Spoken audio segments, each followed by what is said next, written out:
Hello friends, today we are going to discuss about the principle and policy of end of life care. It is one of the most frequently asked question in our DRNB critical care exam. So first principle is autonomy. Autonomy means respecting patient's choice and preferences. This translates in practice as right of informed consent or refusal. For any medical intervention, except in special circumstances, a consent form needs to be signed by patient or surrogate. This should equally apply to life prolonging interventions. Physicians are by common law bound to respect patient's refusal who has received complete information, even if this would lead to his or her death. The physician's approach should thus be to address the patient as whole person than merely as a disease entity. Open and complete disclosure of the information is thus an essentially part of empowering the patient in taking autonomous decisions. To be able to exercise his or her autonomy directly, the patient should be mentally competent to identify and express his or her choices. If the patient has lost the capacity, the right of autonomy is maintained through other means. His or her preferences are to be elicited from the next of kin or a duly appointed legal representative and are termed as substituted judgment. An advance will be permitted in the US law document patient's preference in the time of full mental capacity and is to be taken into account in EOLD, life of end of life care by caregivers. In patient's best wishes and preferences are unknown. In case if the patient's best wishes and preferences are unknown, the patient surrogate and the physician is expected to act in his or her best interest. Then the next principle is beneficence. Beneficence flows from the fiduciary obligation to act always in the patient's best interest. While the disease can still be cured or controlled, this obligation translates as the need to carefully weigh the risk and benefit of any intervention. In terminal illness, since the benefit of the curative intervention are negligible, FLST is often in the patient's best interest. This is even more so when patients' values and preference suggest that such interventions are unwanted. Best interest also include protecting him or her and the family from economic and social difficulties when these are clearly expressed. Physicians insisting on continuation of the futile therapies is therefore be regarded as violation of this principle. Then the next principle is non-malfeasance. Non-malfeasance comes from the doctrine of first of all do no harm. However, this needs to be interpreted appropriately in terminal illness. Harm confined only to the physiological standpoint would be too narrow the interpretation.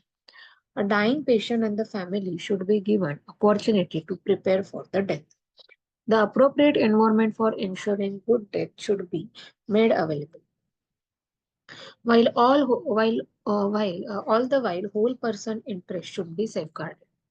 The family must be protected from the harm that may occur from the incomplete information, financial pressure of the disproportionate treatment, and the post traumatic stress disorder from inadequate attention to the counseling during dying process and the bereavement. Freedom from the pain and the distress is the fundamental right, and withholding adequate palliative therapy would violate this principle.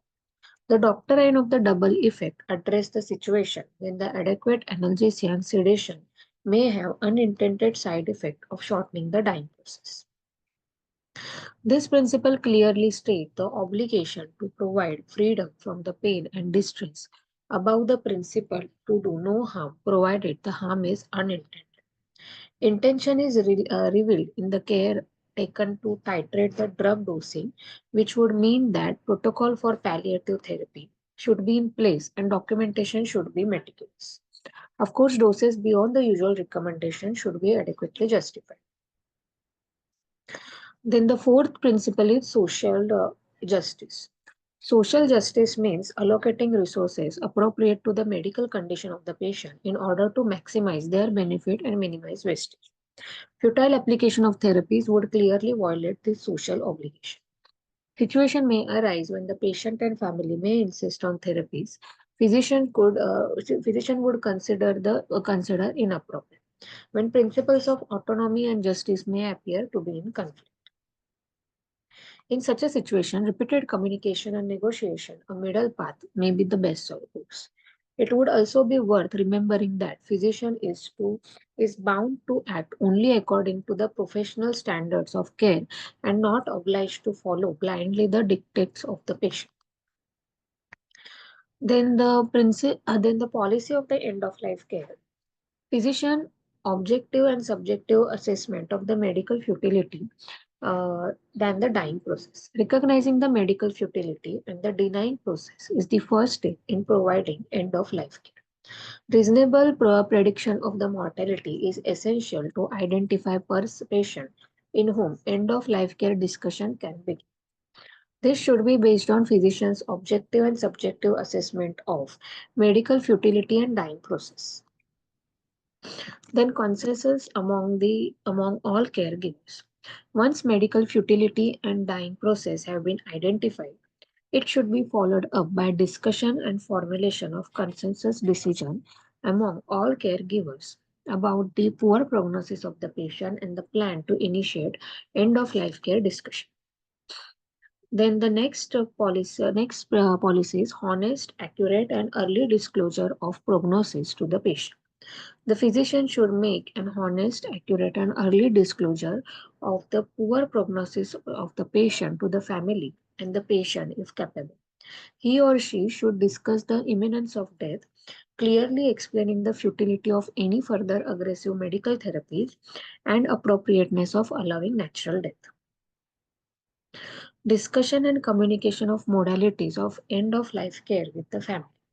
When the fully informed, capable patient or family chooses to opt for overall treatment goal of comfort care only option, the physician should explicitly communicate the standard modalities of limiting life prolonging intervention. These include do not resuscitate, withholding life support or non-escalation, and withdrawal of the life support. Shared decision making, consensus through the open and repeated discussion. The physician must elicit and respect the choices of the patients expressed directly or through his family and the work shared decision making. In the shared decision making model, the family discussion should include review of the patient's present status and prognosis, elicitation of the patient's value and physician recommendation, deliberations, and the joint decision making about ongoing level of the care. Pending consensus decision or in the event of conflict with the family and patient, physician must continue all existing life support intervention and review the situation later. Then transparency and accountability through the accurate documentation. The case notes should clearly reflect through the faithful recording the entire and the gist of discussion with the family and the decision making process and the final decision based on medical appropriateness and the patients and family preferences. Then ensure consistency among caregivers. Once a shift is made in the goal of care from the cure to comfort, all members of the treating team should be aware of the plan for cessation of the disease specific therapy. The focus should be on keeping the patient pain free and comfortable while limiting life prolonging intervention. Implementing the process of withholding and withdrawing life support. Once a shared decision has been made with family and documented, withholding and withdrawing life support should be initiated. Before proceeding with the end of life care measures, it is necessary to prepare staff, family member, and the patient's envelope. Then the next policy is effective and compassionate palliative care to patient and the appropriate support to the family. Provision of the compassionate care at end of life care is not mere control of physical symptom, but involves the respecting patient choices on preferred place of care and managing non-physical issues such as psychological, emotional, spiritual, and existential distress.